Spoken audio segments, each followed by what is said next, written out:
తులసి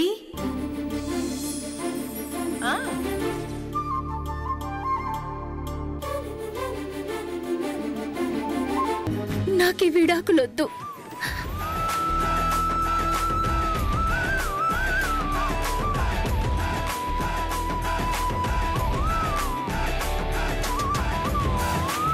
విష్ణు పెద్ద ఆఫీసర్ అవ్వాలన్న ఆలోచన పక్కన పెట్టేస్తాను. కాపురం చేసుకుంటానత్తయ్య గారు. అన్యోన్యంగా ఉండాల్సిన భార్యాభర్తలు అహం వల్ల, అబద్ధాల వల్ల, అనుమానాల వల్ల విడిపోయేవాళ్లున్నారు. కానీ మీ మధ్య అలాంటివేం లేవు.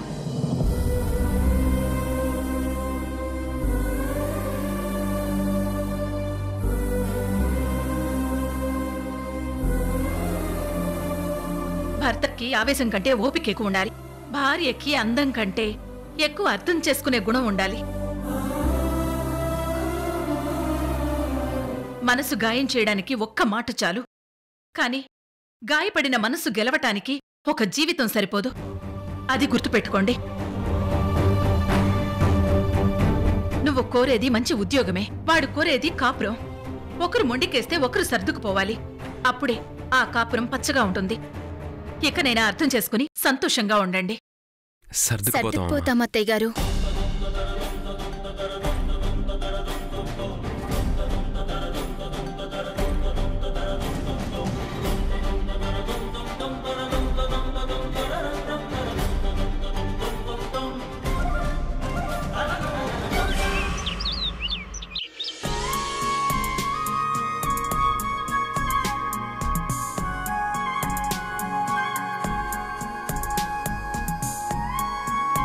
లక్ష్మి,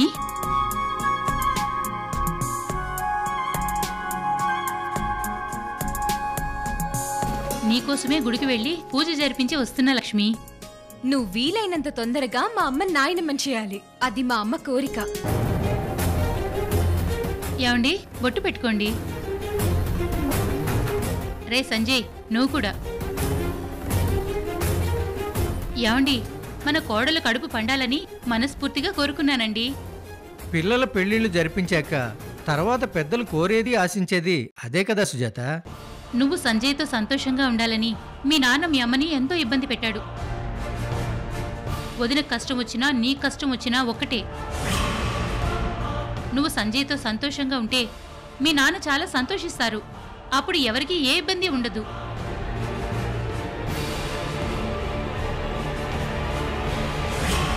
జ్యోతి వల్ల నీ కాపురం పాడవుతుందని, నువ్వు గడప దాటుతావని మీ నాన్నకు అనుమానం. అలాంటి లేనిపోని అనుమానాలతో జ్యోతిని చంపేయాలని మనుషుల్ని పురమాయించారు. మీ నాన్న సంజయ్కి ఫోన్ చేసి మీ కాపురం గురించి ఖచ్చితంగా అడుగుతారు. నీతో సంతోషంగా ఉన్నానని సంజయ్ చెప్పాలి. లేదంటే జ్యోతి ప్రాణాలకే ప్రమాదం. మమ్మీ, నువ్వు మాట్లాడడం అయిపోయిందా?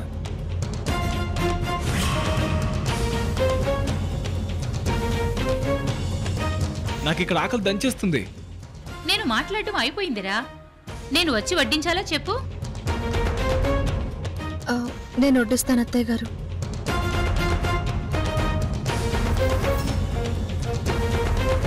వెరీ గుడ్ వదినా. మా అన్నయ్యకి నువ్వు బాగా దగ్గర అవ్వాలంటే ఇలాగే చనువు తీసుకోవాలి. అప్పుడే అటాచ్మెంట్ బాగా పెరుగుతుంది.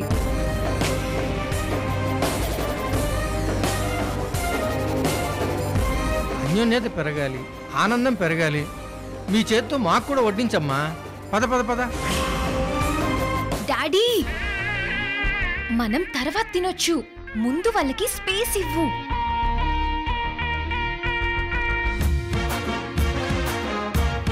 అన్యోన్యత డాడీ. అది నిజమే. అలాగే అలాగే. నువ్వు వెళ్ళమ్మా. సంజయ్, నువ్వు వెళ్ళి భోంచేయరా. మేము తర్వాత భోంచేస్తాం. నువ్వు వెళ్ళమ్మా, వెళ్ళు.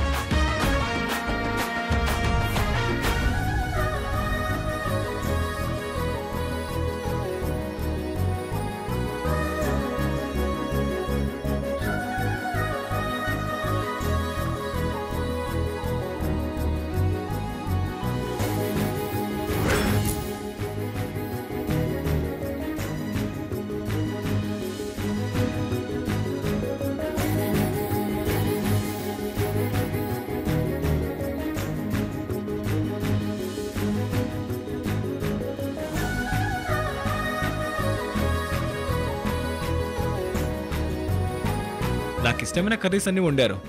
ఇంతకీ వండిందెవరు? నేనే వండాను. Very good Lakshmi.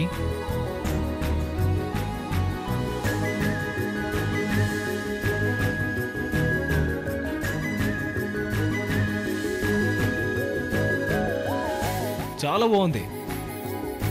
పచ్చడి ఇంత టేస్టీగా ఉందంటే ఇక కర్రీస్ అన్ని చాలా బాగుంటుందని అర్థమైంది. నైస్.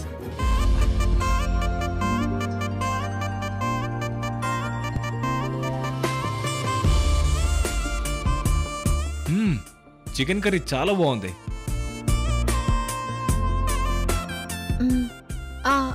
ఫ్రై కర్రీ కూడా పెట్టమంటారా? పెట్టు. చాలు చాలు.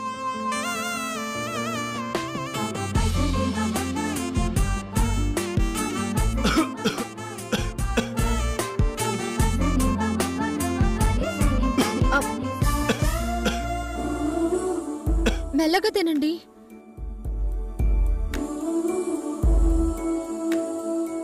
ఇదిగో తాగండి.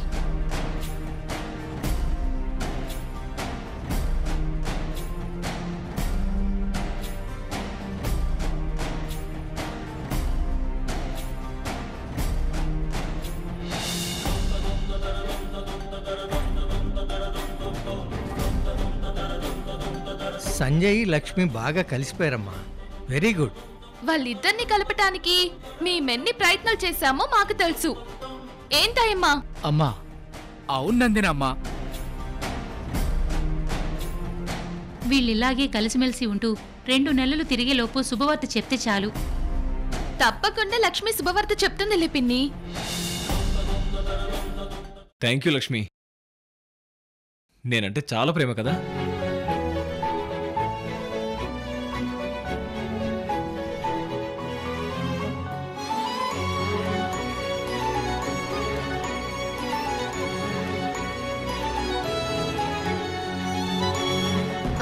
కొద్దిగా పచ్చడైనా? చాలు చాలు చాలు.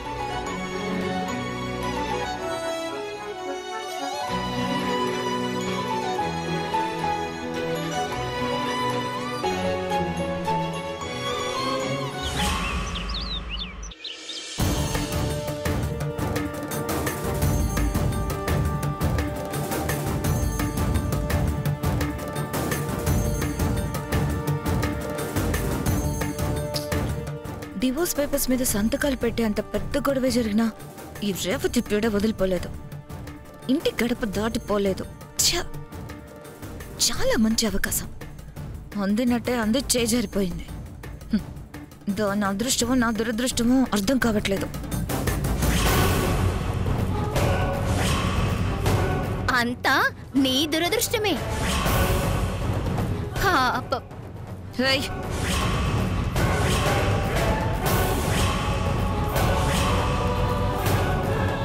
కంగారు పడకు ఝాన్సీ, నేనే.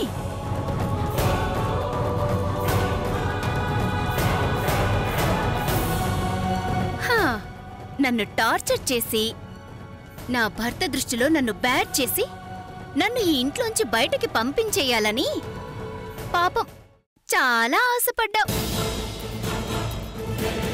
అందుకే కదా విష్ణుని రెచ్చగొట్టి మా అమ్మా నాన్నల దగ్గరికి పంపించావు. సినిమా అంతా నాకు చాలా క్లియర్గా అర్థమైంది ఝాన్సీ.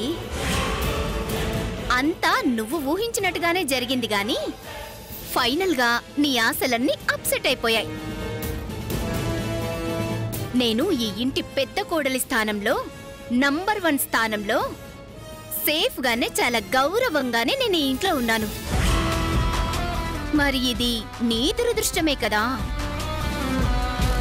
నా విష్ణుని నీ ఈశ్వర్ కంటే పెద్ద స్థానంలో చూడాలని నేను ఆశపడ్డానే కాని అది అత్యాశ ఏ మాత్రం కాదు. ఇక నంబర్ 1 కోడలంటావా? అలాంటి గర్వం నాకెప్పుడూ లేదు. నువ్వు నన్ను ఆఫీసులో పిఏగా ట్రీట్ చేసినట్టే ఇక్కడ కూడా ట్రీట్ చేయాలని చూసావు. అదేం కుదరదు అని చెప్పడానికే నేను ఈ ఇంటి పెద్ద కోడల్ని అని అప్పుడప్పుడు అండర్లైన్ చేస్తూ హైలైట్ చేస్తూ చెప్తూ వచ్చాను. నీకంత ఇదిగా ఉంటే నాకు కూడా ఎంతో అంత ఉంటుంది కదా. మరి నా ఈగో సాటిస్ఫాక్షన్ కోసం నేను చూసుకోవాలి కదా. ఏదైతేనే నువ్వు చేయాల్సిన చెడు కాస్త నాకు మంచి అయ్యింది. ఎలా అయింది? ఎలా అయ్యిందంటే, ఇక ముందు విష్ణు రాయబోయే ఎగ్జామ్స్ కి నా కాపురానికి ముడి పెట్టట్లేదు. అంతా రీసెట్ చేసేశాను. నా కాపురం పాటికి నా కాపురం నడుస్తుంది. ఎగ్జామ్స్ ప్రిపరేషన్ దాని పాటికి అది జరుగుతూనే ఉంటుంది. అలా బ్లాక్ అయిపోయావేంటి? సడన్ గా నేను ఇలాంటి ట్విస్ట్ ఇస్తాననుకోలేదు కదా. క్యాలెండర్లో పేజీలు మారినట్టు మనందరి జీవితాలు కూడా సిచ్యువేషన్ కి తగ్గట్టు మారుతూ ఉంటాయి. మంచికి మంచి, చెడుకు చెడు. ఫలితంగా రిజల్ట్స్ వస్తుంటాయి. నాకైతే నీ వల్ల గుడ్ రిజల్ట్సే వచ్చాయి. అందుకే ఈ నైట్ కి మా ఫస్ట్ నైట్ ప్లాన్ చేసుకుంటున్నాం. నా కాపురం సెట్ అయిపోయినట్టే. మరి నీ సంగతేంటి? ఓ, 6 నెలల దాకా నువ్వు ఈశ్వర్ దాంపత్య జీవితానికి దూరంగా ఉండాలి. లేదంటే నీ ప్రాణాలకే ప్రమాదమని రిషికేశ్ స్వామీజీ చెప్పాడు కదా. ఇది గట్టిగా నువ్వు నమ్మకపోయినా అత్తయ్య గారు ఈశ్వర్ నమ్ముతున్నారు. కనుక పాపం నువ్వు ఈశ్వర్ దూరం దూరమే.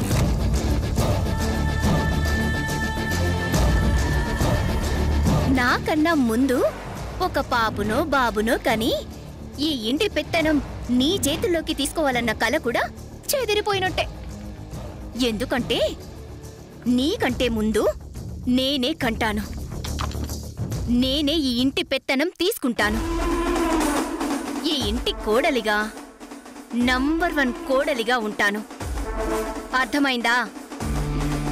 ఉంటాను చెల్లి. నాకు విష్ణుకి first night. Bad luck. Bye.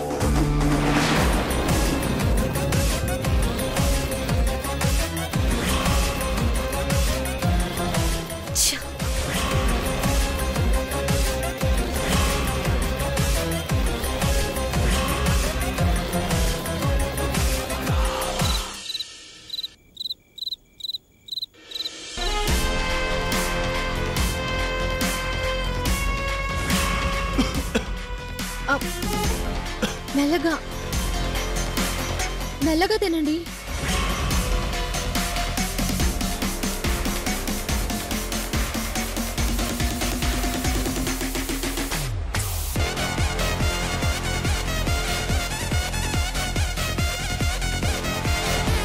Lakshmi, నేను డీప్గా అబ్జర్వ్ చేస్తుంటే రోజు రోజుకి నాకు నీ మీద ఒపీనియన్ మారిపోతుంది. అబ్బబ్బబ్బబ్బా, అందరి ముందు ఏం నటిస్తున్నావు లక్ష్మి? నాకు పొలమారితే వెంటనే నాకు నీళ్ళు అందించడం, నా హెడ్ మీద ఇలా టచ్ చేస్తూ కొట్టడం, కావాలని నాప్కిన్ కింద పడేసి నా చేయి తుడుచుకోవడానికి నీ చీర కొంగివ్వడం, అంతా యాక్టింగే కదా. నా మీద నీకు లవ్ ఉన్నట్టు, మనం అన్యోన్యంగా ఉన్నట్టు మా నందిని యొక్క ముందు, మా మమ్మీ డాడీల ముందు కలర్ ఇవ్వడానికే కదా నటించావు. సంజయ్, నటించాల్సిన అవసరం నాకేంటి? ఓహో, అయితే నా మీద నీకు నిజంగానే లవ్ వచ్చేసిందా? నిజంగానే నా మీద నీకు లవ్ వస్తే నన్ను చూసే చూపు మారుతుంది, నీ ప్రవర్తన మారుతుంది. కంప్లీట్గా వైబ్స్ వేరేలా ఉంటాయి. I can feel. అది నువ్వు ప్రత్యేకంగా చెప్పాల్సిన అవసరం లేదు. కానీ నీ చూపులో నాకు అబద్ధం కనిపిస్తుంది, నటన కనిపిస్తుంది. ఇలా నువ్వు ఎందుకు నటిస్తున్నావో కూడా నాకు తెలుసు. ఎందుకు నటిస్తున్నావో చెప్పనా? నువ్వు నాతో సంతోషంగా కాపురం చేయాలని మీ నాన్న నీ మీద ప్రెజర్ తీసుకొచ్చాడు. నువ్వు నాతో సంతోషంగా లేకపోతే జ్యోతిని చంపేస్తానని బెదిరించాడు. ఆమె రైట్? అంటే ఇక్కడ కూడా నీకు ఆ జ్యోతి మీద ప్రేమ ఉంది, వాణ్ణి కాపాడుకోవాలన్న ఆరాటం ఉంది. అందుకే నటిస్తున్నావు. నాతో నువ్వు అన్యోన్యంగా లేవని తెలిస్తే మీ నాన్న జ్యోతిని చంపేస్తాడని భయపడుతున్నావు. ఆమె right? I'm always right Lakshmi, but your in a wrong route with wrong person. Wrong person అంటే బాగా హర్ట్ అవుతున్నావు కదా? ఆఫ్ కోర్స్ అతనే నీకు రైట్ పర్సన్ కావచ్చు, అందుకే నువ్వు ఇంకా వాడిని ఇక్కడ గుండెలో పెట్టుకున్నావు.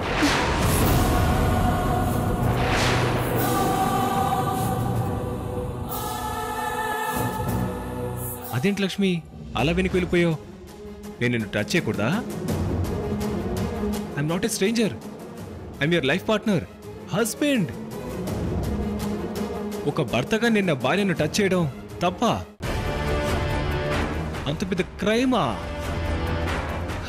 నాకింతకన్నా పెద్ద ఇన్సల్ట్ ఏముంటుంది? ఇక్కడ వాడున్నాడు కదా, ఇంకా వాడున్నాడు కదా. సంజయ్, పదే పదే జ్యోతి గురించి ప్రస్తావిస్తూ నన్ను అనుమానించకు. జ్యోతిని నేను ప్రేమించింది నిజమే, కానీ నేనిప్పుడు వాడి కోసం బతకట్లేదు, అర్థమైందా?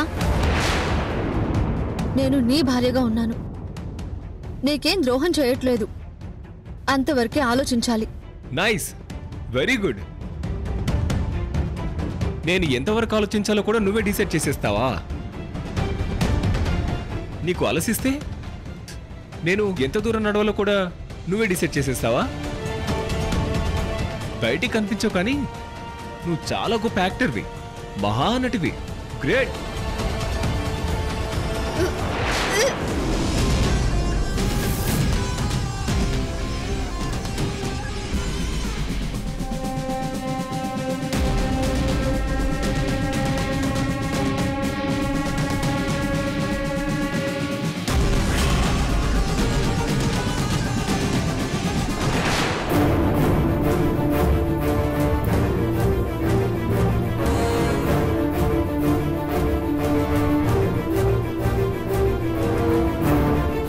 మంత్సా?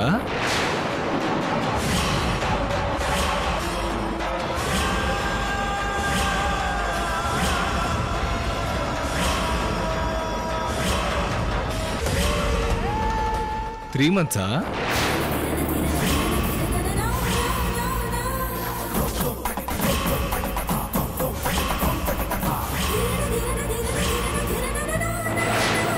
చెప్పు లక్ష్మి, నేను టచ్ చేయకుండానే నువ్వు కన్సీవ్ అయినట్టున్నావు కదా. నీ ఎక్స్ బాయ్ ఫ్రెండ్ నీకు ఇంత లైఫ్ గిఫ్ట్ ఇస్తాడు అనుకోలేదు. సంజయ్,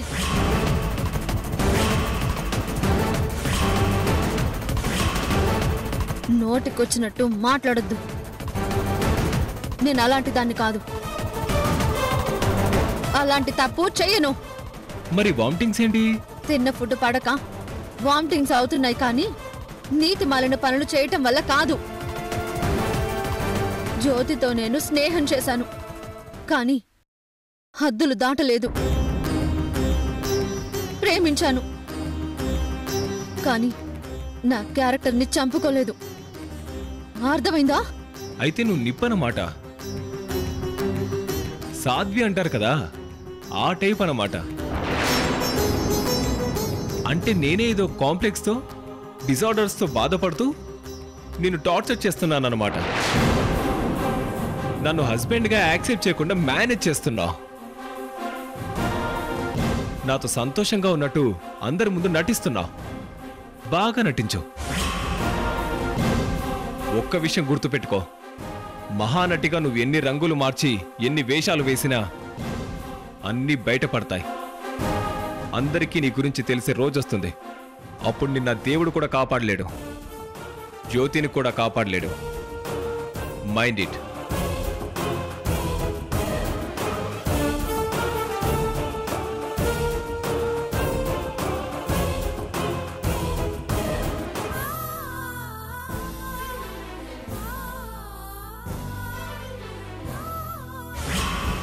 అందరికీ నీ గురించి తెలిసే రోజొస్తుంది.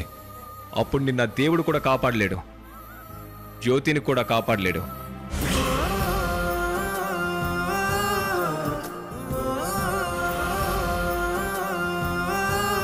ఈమె ఒక బిడ్డకు జన్మనివ్వడం అనేది చాలా కష్టం. మీ అబ్బాయి కోడలు దగ్గరవ్వకూడదు. మాతృత్వం అనే ఆశ కోసం భార్యాభర్తలు కలిస్తే గర్భాశయంలో బేబీ ఫామ్ అయితే మాత్రం ఆమె ప్రాణాలకే ప్రమాదం.